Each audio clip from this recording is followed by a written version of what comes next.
இன்னைக்கு நம்ம திண்டுக்கல் லியோனி வாய்ஸில் மிமிகிரி பண்ண போகிறோம். எல்லாருக்குமே வணக்கம். அதாவது பார்த்துட்டிங்கன்னா ஒரு பாகவதர் என்ன பண்ணிட்டு இருந்தார், நடு ரோட்டில் நடந்து போயிட்டு இருந்தார்.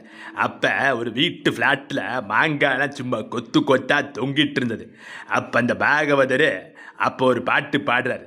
அந்த பாட்டு என்ன பாடுவார் தெரியுமா? தொங்கிறத திங்கிறதா இல்லை திங்கிறத தொங்கிறதா, தொங்கிறத திங்கிறதா இல்லை திங்கிறத தொங்கிறதா.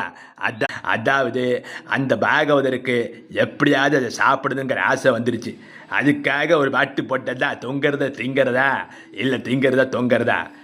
தமிழில் பட்டிமன்றம் அப்படி சொல்லிட்டு இருக்கோம். அது ஆங்கிலத்தில் என்ன சொல்லுவோம், டிபேட்னு சொல்லுவோம். பட்டிமன்றம்னா என்னன்னு ஒரு பையன்கிட்ட கேட்டேன், அது இங்கிலீஷில் சொல்லு அப்படின்னு. அவன் வேற மாதிரி தெலுங்கில் சொல்லிட்டான், நாய் மன்றம் சொல்லிட்டான். ஏன்டா இப்படி சொல்கிற அப்படின்னு சொன்னால் எல்லாம் குலைச்சிக்கிட்டே இருக்காங்க. அப்படியா இங்கிலீஷில் சொல்லு அப்படின்னா ஒருத்தன் சொன்னான், பட்டிமன்றம்னா வில்லேஜ் ஃபோரம்ட்டான். அவன் என்ன